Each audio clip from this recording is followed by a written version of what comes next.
Hello, नमस्कार। और कैसे हैं आप सभी? तो साथियों, आज का जो हमारा टॉपिक है वो बहुत ही इम्पोर्टेंट है। और आज हम बात करने वाले हैं बोन हेल्थ के बारे में। और बोन हेल्थ की अगर हम जैसे बात करें तो ये सबसे ज़्यादा इम्पोर्टेंट होता है किसी भी इंसान की बॉडी में। क्योंकि देखिए, अगर एक बार को किसी इंसान के हाथ में कहीं कोई प्रॉब्लम है या कान में कोई प्रॉब्लम है, या तो वो एक बार को अपना मेडिसिन लेके अपना सही कर सकता है।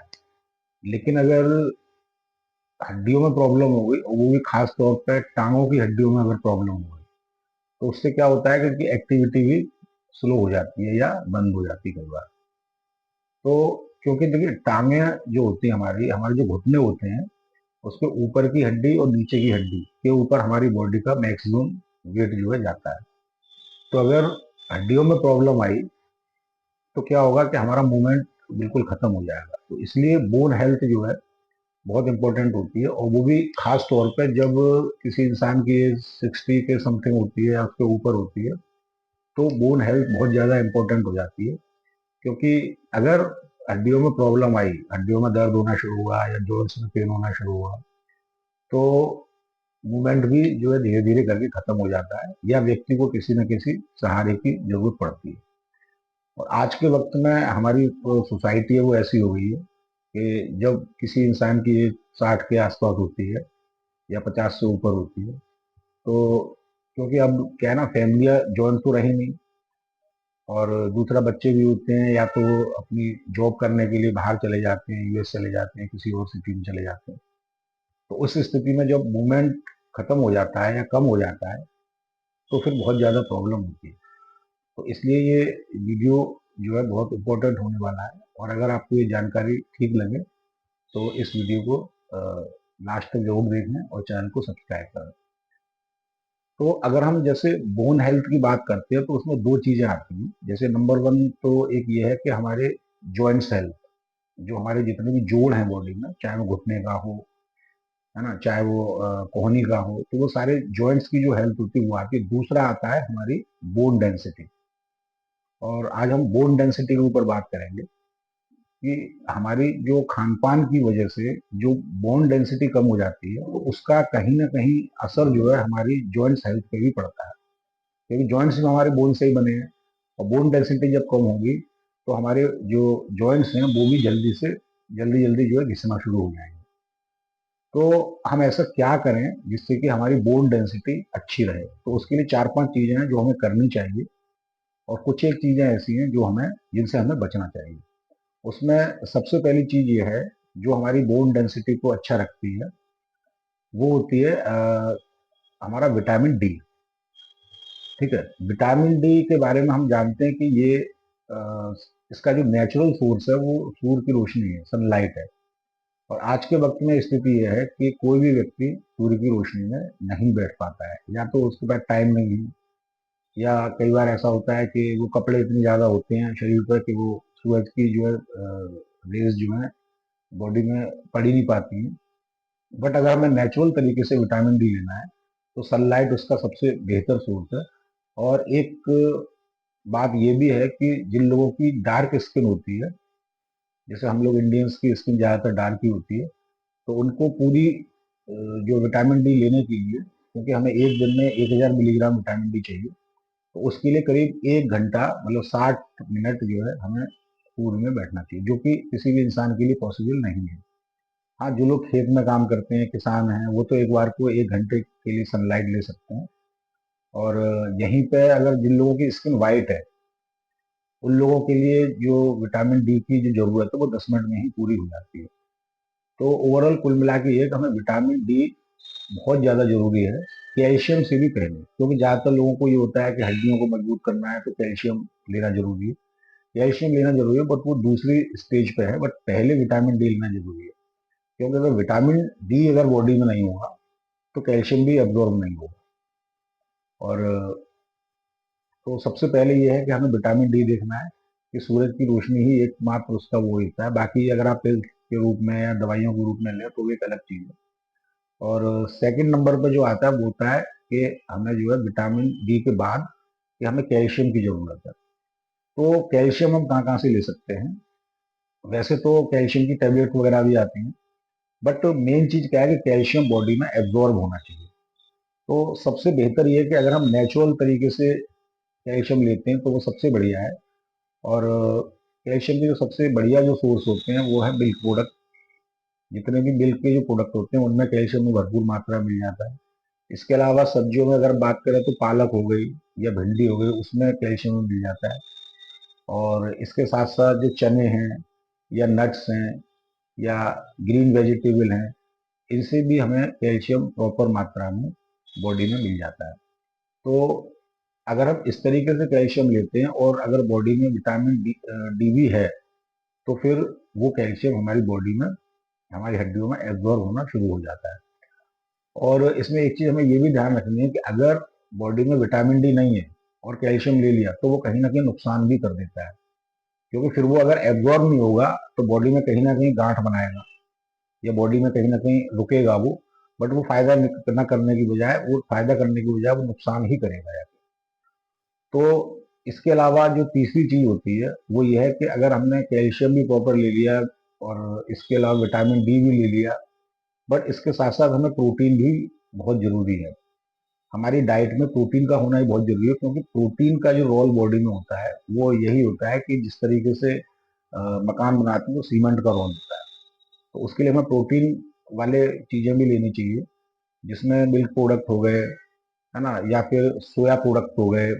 तो इन सारी चीजों से हमें, चने वगैरह हो गए, इन सब चीजों से हमें प्रोटीन भी प्रॉपर मात्रा में बॉडी में मिल जाता है।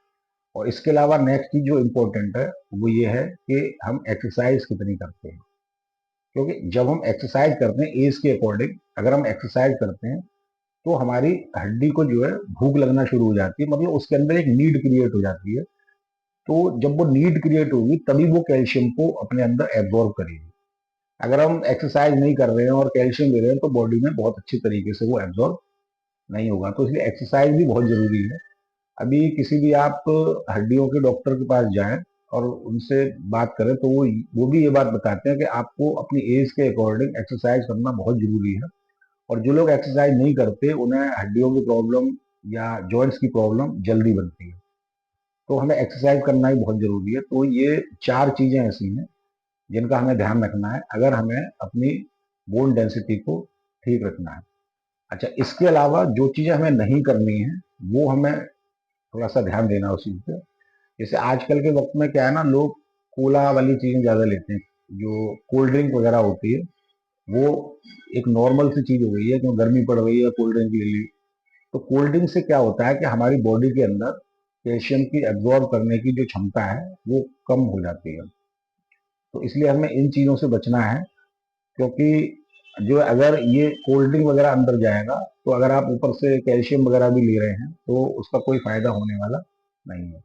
इसके अलावा हमें अपने खाने में नमक की मात्रा भी कम रखनी है, क्योंकि अगर नमक अंदर जाएगा, शरीर में ज्यादा जाता है, तो वो भी कैल्शियम को एब्जॉर्ब करने में दिक्कत पैदा करता है। तो दूसरा ये है कि हमें नमक की मात्रा भी कम करनी है। और बाकी नमक के और भी नुकसान होते हैं, हार्ट से रिलेटेड, बीपी के में काम अलग काम करता है, वो तो एक अलग चीज है। बट अगर हम जैसे हड्डियों की बात करें तो कैल्शियम के एब्जॉर्प्शन में नमक जो है अवरोध बनता है। इसके अलावा एक चीज जो सबसे इम्पोर्टेंट है वो ये है कि हमें ये देखना है कि हमारी जो बॉडी है उसका, उसकी पीएच वैल्यू क्या है। तो पीएच वैल्यू की जैसे अगर हम बात करें तो हमारी बॉडी जो है लगभग 70% पानी से मिलकर बनी होती है। ठीक है। और पानी की जो पीएच वैल्यू है वो 7 होती है। और अगर हमारी बॉडी बॉडी हेल्दी है, मतलब एल्कलाइन बॉडी है, तो उसकी जो पीएच वैल्यू है वो 7.4 होती है। अगर हमारी बॉडी की पीएच वैल्यू 7.4 है तो हमारी बॉडी हेल्दी है। अगर वो घट के 6 रह गई तो हमारी बॉडी जो है एसिडिक हो जाती है। तब यहाँ पे क्या होता है कि जब बॉडी हमारी एसिडिक हो जाती है तो जो कि हमारे खान पान की वजह से हुई है, अगर हम एसिडिक फूड वगैरह ले रहे हैं और बॉडी अगर एसिडिक होगी तो बॉडी की नेचर ये है कि वो अपने आप को एल्कलाइन रखना चाहती है। तो वो क्या करेगी कि जो हमारे एल्कलाइन के जो स्टोरेज हैं वहां से जो है वो एल्कलाइन की जरूरत को पूरा करेगी। तो उसमें जो हमारे एल्कलाइन के जो स्टोरेज होते हैं उसमें पहला होता है हमारा ब्लड। तो वो क्या करेगी, ब्लड स्ट्रीम से जो है अपनी एल्कलाइन की जरूरत को पूरा करेगी, और वो उससे जो बायोकार्बोनेट होता है ब्लड के अंदर उसको वो खींच लेगी होती है। तो वहां से वो अपनी एक टेम्परेरी जरूरत जो होती है उसको पूरा कर लेती है बॉडी, अपने आप का मीडियम जो है एल्कलाइन बनाए रखने के लिए। लेकिन अगर हमारे खान पान में लगातार ऐसी चीजें हैं जिनसे जो कि एसिडिक मीडियम को डेवलप बनाती हैं, तो फिर क्या होगा, फिर वो ब्लड से भी काम नहीं चलेगा, फिर वो बोन से ही अपनी पूर्ति करेंगी अपना एल्कलाइन मीडियम को मेंटेन रखने के लिए। और बोन से जो एल्कलाइन मीडियम को अगर वो मेंटेन करती है तो उसमें से कैल्शियम कार्बोनेट और दूसरा कैल्शियम फॉस्फेट जो है वो बॉडी निकाल लेती है। तो उससे क्या होता है कि हमारी बोन की डेंसिटी जो है काफी तेजी के साथ कम होना शुरू हो जाती है। तो हमें उसके लिए करना क्या है कि हमें ये देखना है कि हमारी बॉडी एसिडिक तो नहीं हो रही, कहीं हमारा खान पान या हमारा लाइफ स्टाइल ऐसा तो नहीं हो रहा जिससे कि हमारी बॉडी जो है एसिडिक हो रही है। तो उसके लिए हमें एक चीज ये देखनी है कि बॉडी एसिडिक किस किस वजह से होती है। उसमें पहला जो कारण होता है वो ये है कि हमारा स्ट्रेस लेवल क्या है। क्योंकि जब स्ट्रेस लेवल बढ़ता है तो हमारी बॉडी जो है एसिडिक हो जाती है। तो उसके लिए हमें क्या करना है कि वो सारे तरीके अपनाने हैं जिससे कि हमें हमारा स्ट्रेस लेवल ना रहे। और उसके लिए हम क्या कर सकते हैं, जैसे सुबह उठ के मॉर्निंग वॉक करना, ठीक है, या फिर अपना फ्रेंड सर्कल इस तरह का बनाना जिसमें कि हमारा जो है स्ट्रेस लेवल कम रहे, या अपनी मनपसंद कोई भी चीज देखना सुनना, म्यूजिक वगैरह है या ऐसी कुछ चीज। ओवरऑल पर्पज ये है कि हमारा स्ट्रेस लेवल जो है कम रहना चाहिए। और दूसरा है हमारी डाइट। तो डाइट में हमको इस तरह की चीजें नहीं लेनी है जो आज के वक्त में आम है। जैसे आपने देखा होगा कि अगर आप बर्गर ले रहे हैं तो उसके साथ साथ कोल्ड ड्रिंक साथ में आती है, वो कॉम्बो आते हैं आजकल। तो इस तरह की चीजों से हमें बचना है। जंक फूड हो गए, फ्राइड चीजें हो गई, ऑयली चीजें हो गई। तो इन सब चीजों से क्या होता है कि टेस्ट तो बहुत अच्छा होता है, बट कहीं ना कहीं हमारी जो बॉडी का जो मीडियम है वो एसिडिक हो जाता है। तो इस तरह की चीजों से हमें बचना है, और इसकी जगह पे हमें क्या करना है कि फ्रूट्स वगैरह हैं, है ना, सैलेड वगैरह है, ये हमें अपने खाने में बढ़ाने हैं, क्योंकि इन ये जो है नेचुरली एल्कलाइन होते हैं। तो उससे हमारा जो बॉडी का एल्कलाइन मीडियम है वो जो है मेंटेन रहेगा। अच्छा, इसके अलावा जो लोग नॉनवेज लेते हैं तो नॉनवेज से भी बॉडी का जो मीडियम है वो एसिडिक हो जाता है। क्योंकि नॉनवेज से ठीक है प्रोटीन मिलता है और कई सारी चीजें हैं, बट जो हमारी बॉडी का जो मीडियम है वो एसिडिक हो जाता है। तो अभी अगर हम ये देखें कि पहले के टाइम के लोग, कुछ लोग ऐसे थे जो नॉनवेज वगैरह ज्यादा लेते थे, मीट वगैरह बहुत ज्यादा लेते थे, बट वो उसके साथ साथ ग्रीन वेजिटेबल या नट्स है या फ्रूट्स हैं इनका सेवन भी बहुत ज्यादा करते थे। तो उससे क्या होता था कि बैलेंस हो जाता था। एक तरफ से जो है एसिडिक अगर बढ़ा तो साथ में उन्होंने एल्कलाइन वाले फूड लेना शुरू किया जिससे कि बैलेंस हो जाता था पूरा। तो हमें मेन क्या है कि अगर हम मीट वगैरह नहीं लेते, नॉनवेज नहीं लेते, तो अच्छी बात है। अदरवाइज हमको अपने खाने में फ्रूट्स वगैरह हैं या सैलेड वगैरह है, इसका जो है मात्रा बढ़ानी चाहिए, जिससे कि हमारी बोन डेंसिटी जो है कम ना हो, और हमारा जो बॉडी है वो अपना एल्कलाइन मीडियम को मेंटेन करने के लिए, हमारी हड्डियों से जो अपना एल्कलाइन मीडियम को मेंटेन करने के लिए ये जो हमारा कैल्शियम कार्बोनेट और कैल्शियम फॉस्फेट को न ले उसमें। तो इस अगर हमने इन सब चीजों का ध्यान रखा तो क्या होगा कि हमारी बोन डेंसिटी लंबे समय तक मेंटेन रहेगी। और होता क्या है कि शुरुआत में जब हमारी एज कम होती है तो हमें चीजों का पता नहीं लगता है, और इसकी इम्पोर्टेंस हमें तब पता लगती है जब हमारी एज जो है थोड़ी सी ज्यादा हो जाती है। और एक सबसे इम्पोर्टेंट चीज ये है कि हमें किसी भी प्रॉब्लम का तब पता लगता है जब वो हमारी बॉडी में उस चीज की डेफिशिएंसी लगभग 70-80% तक हो चुकी होती है। तो उस वक्त फिर क्या होता है कि दवाइयाँ लेना, एलोपैथिक मेडिसिन लेना हमारी मजबूरी हो जाती है। और बोन के मामले में क्या है कि अगर किसी की हड्डियों में दर्द होना शुरू हो गया तो या तो सर्जरी होती है या फिर पेन किलर होते हैं। और पेन किलर जो होता है वो तुरंत आराम के लिए तो एक बार को ठीक है, बट लॉन्ग टर्म में उसका अगर हम इस्तेमाल करते हैं तो कहीं ना कहीं जो है उसके साइड इफेक्ट भी होते हैं। लिवर पर साइड इफेक्ट होगा उसका, किडनी पर साइड इफेक्ट होगा अगर हम लंबे समय तक किसी भी पेन किलर का इस्तेमाल कर रहे हैं।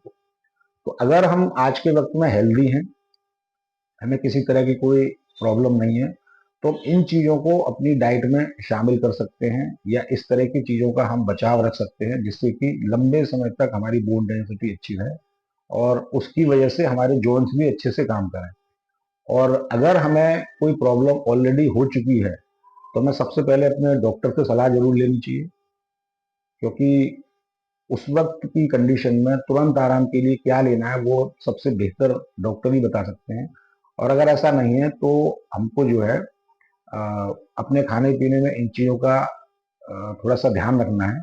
या फिर जैसे कई लोग क्या होता है कि धूप में प्रॉपर नहीं बैठ पा रहे, या वो आजकल का खान पान ऐसा हुआ है कि कैल्शियम वाली डाइट वो नहीं ले पा रहे, तो हम किसी भी फिटनेस कोच या किसी भी हेल्थ कोच से बात करके या किसी भी न्यूट्रिशनिस्ट से बात करके अपने लिए उस चीज को सजेस्ट कर सकते हो। क्योंकि मार्केट में भी ऐसी बहुत सारी चीजें आ गई हैं आज के वक्त में, इस तरह के न्यूट्रिशन आ गए हैं जो कि हमारी बोन हेल्थ को बेहतर रखने के लिए बहुत अच्छा रोल अदा करते हैं।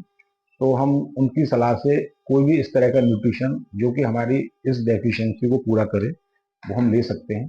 क्योंकि देखिए हो क्या गया है कि आज के वक्त में हमारा खान पान ऐसा है कि जो हमारा खाना है उसके अंदर न्यूट्रिशन वैल्यू नेचुरल वे में कम हो चुकी है। तो उसकी अगर हमें पूर्ति करनी है तो कहीं ना कहीं हमको न्यूट्रिशन पे ध्यान देना ही पड़ेगा। अगर वो नेचुरल तरीके से मिल रहा है तो सबसे बेहतर है, और अगर हमको बाहर से लेना पड़ रहा है तो हमें वो भी लेना पड़ेगा। अदरवाइज फिर क्या है, हमको एलोपैथिक मेडिसिन मजबूरी में लेनी ही पड़ेंगी, पेन किलर वगैरह ये सब हमें मजबूरी में लेने ही पड़ेंगे। तो उम्मीद है ये वीडियो आपको पसंद आया होगा। और आज हमने जो बात करी है बोन डेंसिटी के ऊपर बात करी है, जॉइंट्स के ऊपर हम फिर किसी और वीडियो में बात करेंगे। और तब तक के लिए जो है अगर आपको ये वीडियो अच्छा लगा हो तो चैनल को सब्सक्राइब कर लीजिए, वीडियो को आप शेयर करिएगा।